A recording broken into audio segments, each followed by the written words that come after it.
అంబేద్కర్ కోనసీమ జిల్లా సాగర సంగమం సముద్ర తీరంలో ప్రముఖ పుణ్యక్షేత్రం అంతర్వేది శ్రీ లక్ష్మీనరసింహ స్వామివారి తిరుకల్యాణోత్సవాల్లో రెండవ రోజు 5,000 మంది భక్తులు స్వామివారిని దర్శించుకున్నారని డివిజనల్ రెవెన్యూ అధికారిని కె మాధవి తెలిపారు. పాత్రికేయులతో నిర్వహించిన సమావేశంలో ఆమె పాల్గొన్నారు. గరుడ పుష్పక వాహనంపై గ్రామోత్సవం సాయంత్రం 7 గంటలకు, పుష్పక వాహనంపై గ్రామోత్సవం, ఊరేగింపు కార్యక్రమాలు, అర్చకులు, వేద పండితులు, మంత్రోచ్చారణల నడుమ ఘనంగా నిర్వహించారన్నారు. ఇవాళ రాత్రి ముఖ్య ఘట్టమైన కళ్యాణోత్సవాన్ని తిలకించేందుకు వీలుగా టిక్కెట్లను ఆలయ ప్రాంగణంలో విక్రయించనున్నట్లు ఆమె స్పష్టం చేశారు. నమస్కారం అండి.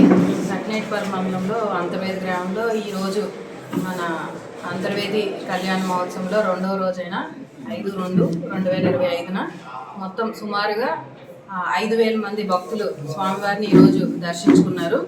ఈరోజు సాయంత్రం 4 గంటలకి స్వామివారి గరుడ పుష్పక వాహనం మీద అంగరంగ వైభవంగా గ్రామోత్సవం జరిగింది. ఈ కార్యక్రమంలో మనకి chairman and founder family member Shri Kalidindi Rajagopal Rajbahadur గారు, ఉత్సవ సేవా కమిటీ శ్రీ దేశాల బాలాజీ మరియు సభ్యులు, గ్రామ పెద్దలు మరియు అధిక సంఖ్యలో భక్తులు పాల్గొని తీర్థ ప్రసాదాలు స్వీకరించారు. భక్తులందరికీ స్వామివారి ఆలయం తరపున త్రాగునీరు, భోజనం సదుపాయం కల్పించడం జరిగింది. అదే కాకుండా ఈరోజు రాత్రి 7 గంటలకు ధూప సేవ అనంతరం స్వామివారిని పుష్పక వాహనంపై గ్రామోత్సవం జరపబడును. ఈరోజు కార్యక్రమం ఇదండి.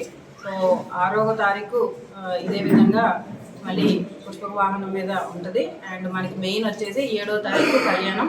ముందుగా చెప్పినట్టు 7వ తారీఖున మీకు ఉదయం టెంపుల్ ప్రెమిసెస్లోనే కళ్యాణం టికెట్లు కూడా సేల్లో ఉంటాయి. సో ఎవరైతే పబ్లిక్ కొనాలనుకుంటున్నారో ఆ టైంకి వచ్చి అవి తీసుకోవచ్చు. ఎన్ని స్టార్ట్ చేస్తుంది? 10 మార్నింగ్ 10 o'clock.